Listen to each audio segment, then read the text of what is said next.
Onun bizim Türkmenlerinde bir tefsir etmesi var mı? Şu Türkmen avamda da vel fitnetu eşeddu minel katl deyip fitne döret yanısı diyorlar ya.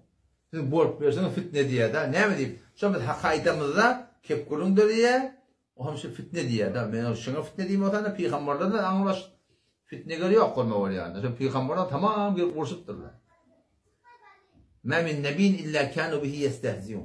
Yani peygamber yaptırlar, masal ettirler, kursupturlar, davalaşıptırlar biliyor musun? Eğer hakaydan da hakaydıp onşa doğratında kep kurundur fitne diyeyim olsa ona ne mi? Şu peygamberlere naud billah fitne geldiğime oluyor. Hani ona fitne değil mi ya? Biliyor musun? Fitne diyenler ne mi? Adamlar dinine ne oluyorlar? O peygamberin hadisi var o da İzâ dâharel bid'u. Herhalde bid'atlar dâhar oldu. Bid'at diyenler ne mi? Sünnette yok da. Sünnette yok da adamlar sokak deyip düşündürüyorlar da. İzâ dâharel fitenu hervati ki fitneler dâhar olsa adamlar dinine uğrayanlar. Vel bid'u bid'atlar dâhar olsa ve sohbet ashabi min yaranı Muhammed Mustafa Aleyhisselam'a sevuldu üstad bollandı. Fitneler zahir bollu adamları dinine uğrayanlar atpandı. İlhat diyorlar, fesat diyorlar. O bir ne mi? Bid'atlar. Şeriatta yok daha da sokak deyip sündürttürler millete. Orada eminliği ve tip bakıyorlar. Peygamberin yaranı sevulup başladı. Ne metinde peygamberimiz?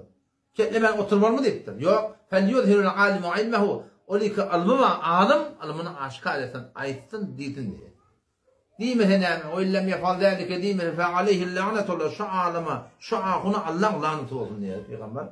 Vel melaike ferişçilerin laneti olsun.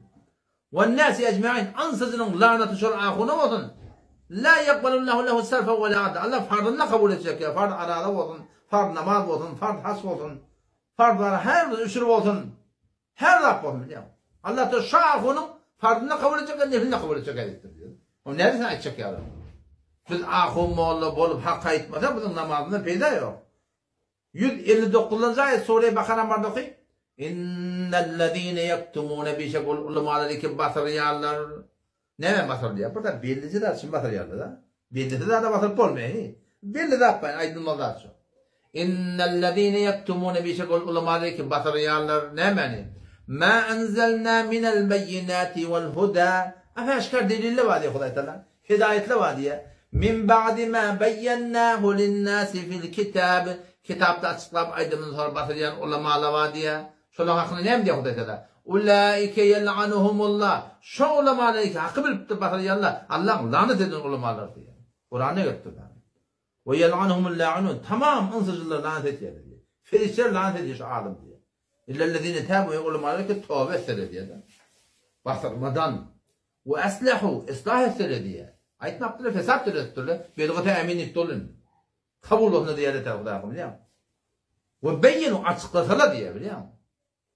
Fe ulaike tuğbu aleyhim. Min Allah rahmetin min şu ulamaları dolanacak dediler. O zaman eğer haka etmeklik fitne var yanmasa onunla Huday Teala'nın lanetinin aşağına çıkıp bolmuyor. Şey değil mi?